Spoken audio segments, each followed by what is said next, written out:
Hey everybody, this is Roger with Roger's Reviews, and today we're going to be talking about KN or kilonewton, and this is based on Sir Isaac Newton and his formula here, which is based on gravity and how it basically has effects on whatever is on our planet. Has basically how much gravity, what gravity affects, and how it reacts to each piece of material. So if you guys are buying equipment, especially like carabiners and stuff that is rated by kilonewtons, and a lot of times you're like, what is a kilonewton? It's like, how much, it doesn't seem like much, but actually each kilonewton equals 224.81 pounds. So this is the formula, but you don't have to worry about the formula, it's already been figured out. So basically all you got to do is, like on this carabiner here, if you look on the back of it, I don't know if you guys can see that, but it says 4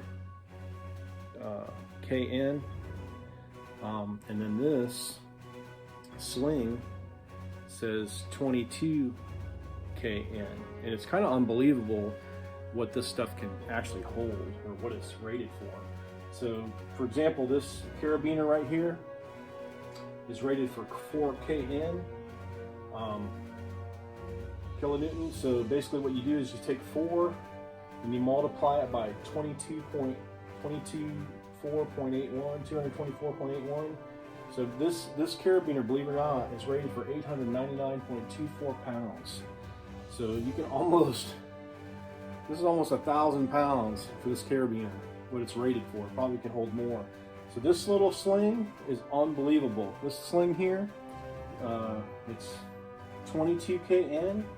So 22 KN, if you multiply 22 by 224.81, it's 4,945.82 pounds. Can you believe this little sling is rated for 5,000 pounds? It's unbelievable. I would never try that, but it's kind of nice to know that this thing is actually rated for that much. So, I mean, I would never even put more than 1,000 pounds on it, because I'm going to be using it with this carabiner. So, I'm probably going to be actually using probably 400 or 500 pounds, maybe 600 or 700 pounds at the most. I would never even put 1,000 on here, mainly because the carabiner, and I don't know, does that thing look like it'll hold 1,000 or 5,000 pounds? So anyway, if you guys need to know what the KN is, kilonewton, and based on Isaac Newton's formula, gravity on material, this is what they're talking about, how much this stuff is rated for. Basically, you just multiply whatever, say if it's 1 KN, multiply it by 224.81. If it's 4, multiply by 4. If it's 22, multiply by 22, and you'll get the rating. And I don't recommend pushing it up to the rating. I'd go a little bit underneath. So I'd rather do overkill and get something that's a lot stronger than what you need it for. Even when we're using our cranes, if I tell the crane guy, hey, what are you rated for? He says 5,000 pounds. I take 2,500. I'm just that type of guy. I don't like to push it to the limit. Use the best high quality rigging equipment you can, because your life depends on it. And you don't know if there's maybe a tiny little crack or a little rip or tear somewhere. Always use under what it's rated for, and be safe out there. Thanks for watching. Crush the like button, and don't pay attention to those numbers over here. Those are just my watch hours, and I'm about to hit 0 on Friday. So anyway, take care, be safe, have a great day. Hey everybody, this is Roger from Roger's Reviews, and today we're going to be going over our throw ball shooter, homemade throw ball shooter. And this was made, one of my buddies made this for me, and a lot of people aren't really good at throwing throw balls, and also too, sometimes it's very hard to get a throw ball up in a tree if it's a real tight location, and you have to basically shoot it straight up and you have a lot of trees around you. So Adam he used to work for me, and he saw a video online, and he's pretty good at making stuff. He makes all kinds of airplanes and all kinds of other stuff that some people just don't have the patience or want to spend the extra time doing the research on. But he was able to get the right measurements and basically everything he needed. So on my birthday last year, he got me a brand new tire pump, which you need a really good tire pump for this, and with a gauge, pressure gauge, and very accurate pressure gauge, so that way you don't overinflate this thing, because it's only rated for so many pounds, and you don't want this thing blowing up or putting too much pressure in. So basically what you do is you basically take your tire pump and you place it on this valve here. Whoops.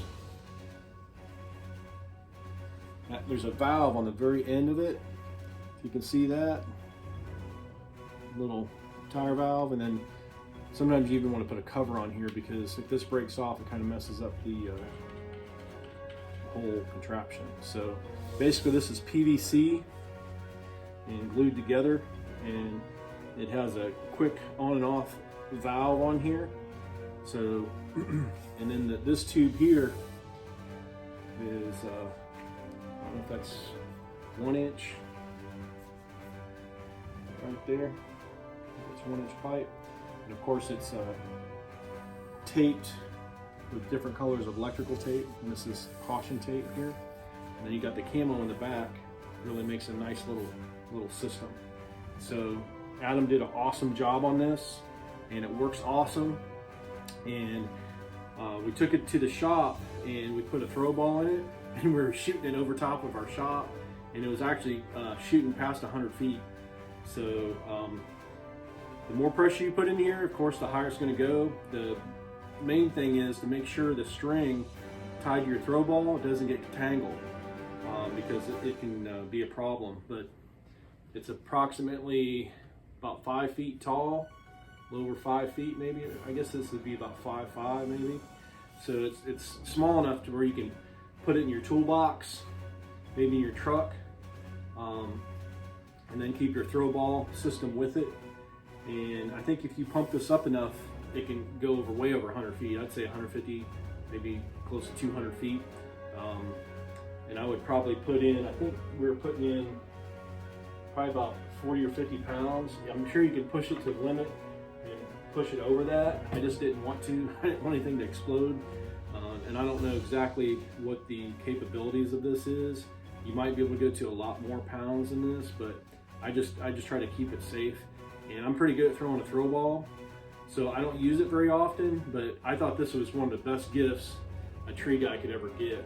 And when someone makes something with their hands and spends time on it, you just appreciate it even more. So again, I want to thank Adam for making this for me, and it's awesome. And if you guys need to know, I can go talk to him and get the schematics on it, or I'm sure you can find it on the internet.